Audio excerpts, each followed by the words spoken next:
নমস্কার। ব্রেকিং বাংলায় আপনাদের স্বাগত। আমি জয়ন্ত মজুমদার। শুভেন্দু অধিকারী তৃণমূল ছেড়ে বিজেপিতে যোগদান করার পর থেকেই রাজ্য বিজেপির অন্য যারা নেতারা ছিলেন, বিশেষ করে দিলীপ ঘোষ বা সুকান্ত মজুমদার, এদের সঙ্গে একটা ঠান্ডা লড়াই পার্টিতে বরাবরই লক্ষ্য করেছেন পার্টি কর্মী বা সাধারণ মানুষ। বিভিন্ন সময় তাদের মধ্যে বিবৃতির লড়াই হয়েছে। অনেকে বলেছেন যে আসলে শুভেন্দু অন্য দল থেকে এসছেন, সে কারণে পার্টির যারা পূর্ণ নেতা তাদের সঙ্গে একটা ইগোর লড়াই এটা থেকে গিয়েছে। তো এটা বিজেপির কেউ জানে না এমন নয়, বিজেপি পার্টিতে সকলেই জানেন যে শুভেন্দু একদিকে চললে দিলীপ ঘোষ, সুকান্ত মজুমদাররা অন্যদিকে চলেন। এটাই এখন সর্বজন বিদিত হয়ে গিয়েছে। তো এইটা যত দিন গিয়েছে তত রাজ্য বিজেপির মধ্যে এটা ব্যাপক সংক্রমিত হয়েছে। কারণ এখন অনেকেই মনে করেছেন যে এটা হয়েছে যে বিধানসভাতে সুকান্ত মজুমদার এসছেন, শুভেন্দু অধিকারী বিধানসভা ছেড়ে চলে গিয়েছেন। বিধানসভাতে দিলীপ ঘোষ এসছেন, শুভেন্দু অধিকারী খবর পেয়ে তার আগে বেরিয়ে চলে গিয়েছেন। মাঝে মধ্যে দু একবার যে সখ্যতা হয়নি তা নয়, কিন্তু এই দুই নেতার সঙ্গে শুভেন্দু অধিকারীর লড়াইটা দীর্ঘদিন ধরে জারি রয়েছে, ঠান্ডা লড়াই আমি বলবো। এবং রেষারেষি জেদাজেদিটা এখনো আছে, কে কত বড় নেতা এরকম একটা প্রমাণ করার ব্যাপার থেকে গিয়েছে।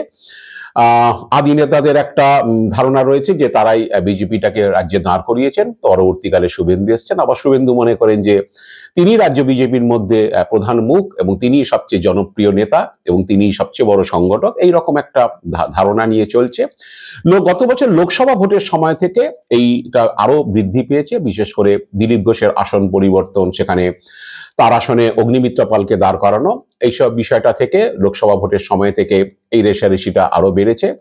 কিন্তু সেটা যে একটা চরম পর্যায়ে যাবে বা শুভেন্দুর বিরুদ্ধে দলের কিছু নেতা কেন্দ্রীয় পর্যবেক্ষক বা কেন্দ্রীয় নেতার কাছে শুভেন্দুকে পেছন থেকে ছুরি মারবেন, শুভেন্দুর বিরুদ্ধে অভিযোগ করবেন, এটা বোধহয় শুভেন্দুর জানা ছিল না। সম্প্রতি সে ঘটনাটাই ঘটেছে। আপনারা জানেন যে মেম্বারশিপ নিয়ে, বিজেপি সদস্য সংগ্রহ নিয়ে বারে বারেই বৈঠক করছিলেন বিজেপির এই রাজ্যের কেন্দ্রীয় পর্যবেক্ষক সুনীল বনসাল। এবং সুনীল বনসাল সম্প্রতি কলকাতায় এসে একটি বিজেপির যারা কোর কমিটির যারা নেতা তাদেরকে নিয়ে একটি বৈঠকও করেছিলেন। এবং বিজেপি সূত্রে যেটা খবর যে বৈঠকের পরে সুনীল বনসালের সঙ্গে অনেক নেতাই, সেখানে সুকান্ত মজুমদারের অনুগামীরাও রয়েছেন, যারা রাজ্যের উপর মহলে রয়েছেন বিভিন্ন নেতৃত্ব স্তরে, এবং দিলীপ ঘোষেরও দু একজন অনুগামী রয়েছেন। তারা সুনীল বনসালের সঙ্গে একান্ত আলাপচারিতা, কেউ কেউ এককভাবে কথা বলেন। প্রত্যেকেই এটা অধিকার আছে কেন্দ্রীয় নেতার সঙ্গে আলাদা করে কথা বলা। বৈঠকে যেটা হয়েছে সেখানে সুনীল বনসাল মেম্বারশিপ নিয়ে নেতৃত্বকে নিয়ে বিভিন্ন ধরনের নির্দেশ দিয়েছিলেন, কি কি করতে হবে না করতে হবে এইসব বিষয়ে তিনি কিছু কিছু ক্ষোভ প্রকাশ করেছিলেন।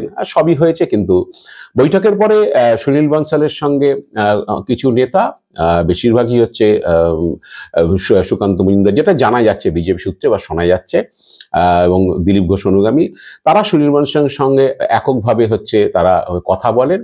একক আলাপচারিতায় বা একান্ত আলাপচারিতায় কেউ কেউ বলেছেন যে শুভেন্দু অধিকারী যেভাবে চলছেন তাতে তিনি ঠিক করছেন না। তার বিরুদ্ধে অভিযোগ করা হয়েছে, যেটা শোনা যাচ্ছে যে মেদিনীপুরের তমলুক, পূর্ব মেদিনীপুরের তমলুকের বিজেপির যে নেতা নবারুণ নায়েক, এই নবারুণ নায়েককে পুলিশের গ্রেপ্তার করা নিয়ে সেখানে নাকি শুভেন্দু অধিকারী হাতযশ রয়েছে। কারণ আপনারা জানেন যে সম্প্রতি নবারুণ নায়েক এবং তার স্ত্রী তনুশ্রী নায়েককে একটি প্রতারণা মামলায় গ্রেপ্তার করা হয়েছে, এবং সেই মামলাটি হলো আসামে একটি কম্বল সরবরাহের বিষয়। সেখানে নাকি টেন্ডার পাইয়ে দেওয়ার নাম করে নবারুণ নায়েক এবং তার স্ত্রী তনুশ্রী নায়ক কাউকে প্রতারণা করেছেন 1,40,00,000 টাকা, এরকম একটা অ্যামাউন্ট শোনা যাচ্ছে। তো সেই গ্রেপ্তারিতে নাকি শুভেন্দু অধিকারী হাত রয়েছে, এই বিষয়ে সুনীল বনসালের কাছে অভিযোগ করা হয়েছে। তমলুক থানা তাদেরকে গ্রেপ্তার করে। পরবর্তীকালে নবারুণ নায়েক যেহেতু রাজ্য কমিটির সম্পাদক পদে ছিলেন, তাকে পার্টি সাসপেন্ড করেছে। তো এরকম পার্টির নেতাদেরই গ্রেপ্তার করাচ্ছেন, এই ধরনের অভিযোগ শুভেন্দুর বিরুদ্ধে করা হয়েছে। নবারুণের ব্যাপারে বিজেপি নেতারা সুনীল বনসালকে যেটা বোঝাতে চেয়েছেন যে নবারুণ পূর্ব মেদিনীপুর তথা তমলুকের পুরনো বিজেপি নেতা। শুভেন্দু যখন তৃণমূলে ছিলেন, নবারুণের সঙ্গে তখন শুভেন্দুর প্রবল বিরোধ ছিল, এবং প্রবল শুভেন্দু বিরোধী বলেই নবারুণ পরিচিত ছিলেন। সে কারণে শুভেন্দু যখন বিজেপিতে যোগদান করেছেন, করেছেন তিনি হয়তো নবারুণকে কিছুটা টাইট দেওয়ার জন্যই হয়তো তার এই গ্রেপ্তারির পেছনে শুভেন্দু কলকাঠি নেড়েছেন, এরকমই তারা বোঝাতে চেয়েছেন সুনীল বনসালকে। একই সঙ্গে কেউ কেউ এই অভিযোগ করেছেন যে শুভেন্দু অধিকারী পার্টির কোনো অনুশাসন মানছেন না, তিনি নিজের মতো হচ্ছে বিভিন্ন কর্মসূচি নিচ্ছেন এবং সেখানে চলে যাচ্ছেন। দলের যে মিডিয়া সেল যারা নিয়মিত পার্টির কোন নেতা কোথায় কর্মসূচি থাকে সেটা মিডিয়াকে জানায় বা তারা নিজেরাও অবহিত থাকেন বা সংশ্লিষ্ট জেলার সঙ্গে যোগাযোগ রাখেন, সে মিডিয়া সেলও জানতে পারছে না যে শুভেন্দু অধিকারী কবে কোথায় হচ্ছে তিনি প্রচারে যাচ্ছেন বা কোনো কর্মসূচিতে যাচ্ছেন। এরকম দলের পার্টির সেন্টারকে বা দলের মিডিয়া সেলকে হচ্ছে তিনি কিছুটা উপেক্ষা করেই হচ্ছে নিজের মতো করে হচ্ছে তিনি কর্মসূচি নিয়ে চলে যাচ্ছেন, দলীয় অনুশাসন মানছেন না। এই ধরনের অভিযোগও করা হয়েছে সুনীল বনসালের কাছে। এবং বিজেপি সূত্রে যেটা শোনা যাচ্ছে যে আরো হচ্ছে সেটা হচ্ছে এমএলএদের নিয়েও কিছু অভিযোগ হয়েছে, সেটা যে শুভেন্দু অধিকারী তার কিছু বাছা এমএলএ মানে তিনি যাদের পছন্দ করেন এদের বাইরে অনেককেই তিনি কিছু ক্ষেত্রে তিনি উপেক্ষা করছেন। এবং উত্তরবঙ্গে যেটা হয়েছে, উত্তরবঙ্গে বিজেপির অনেকজন এমএলএ রয়েছেন, প্রায় 27 জন এমএলএ রয়েছেন।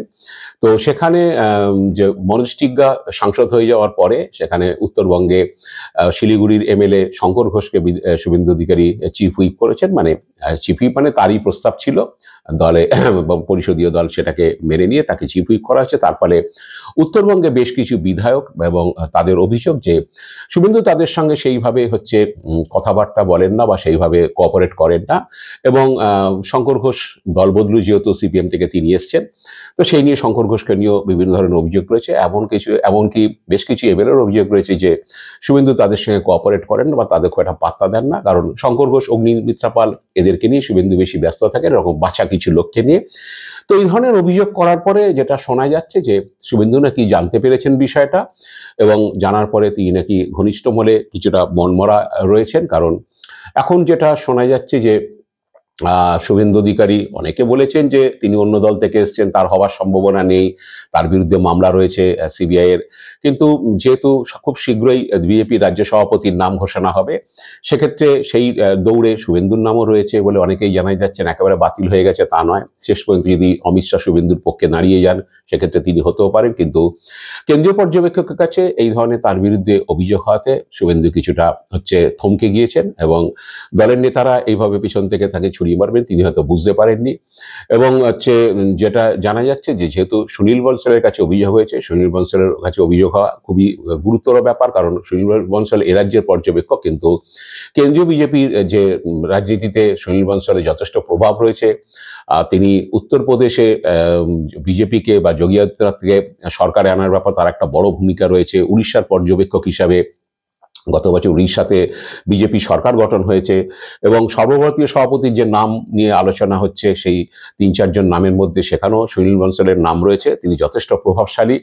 তো সুনীলের কাছে এই ধরনের অভিযোগ হওয়াতে স্বভাবতই শুভেন্দু শিবির কিছুটা থমকে গিয়েছে, তারা কিছুটা মনমরা যে এরপরে হয়তো শুভেন্দু যদি কোনো রকম সম্ভাবনা থাকেও সভাপতি পদে সেটা খারিজ হয়ে যেতে পারে। কারণ সুনীল বনসাল যদি দিল্লির নেতৃত্বকে জানান যে রাজ্যের নেতৃত্ব শুভেন্দুর বিরুদ্ধে এই ধরনের অভিযোগ করেছেন, তো এইটার পরে এখন অনেকেই বলছেন বা শুভেন্দুর অনুগামীদের কেউ বলছেন আসলে শুভেন্দু অধিকারীর বিরুদ্ধে দিলীপ ঘোষ বা সুকান্ত মজুমদাররা কোনোদিনই শুভেন্দু অধিকারীর জনপ্রিয়তাকে তারা মেনে নিতে পারেননি। কারণ এখন রাজ্যে বিজেপিতে যেসব নেতারা রয়েছেন তারা হচ্ছে শুভেন্দুর জনপ্রিয়তার ধারে কাছে আসেন না এবং তাদের মত, শুভেন্দুর ঘনিষ্ঠ মহলে যারা রয়েছেন তাদের মত যে এইসব ধরনের অভিযোগ করে আসলে শুভেন্দুকে কিছুটা পিছু টান দিতে চাইছেন বা টেনে ধরতে চাইছেন যাতে তিনি আরও এগোতে না পারেন, এইরকমই তাদের মত।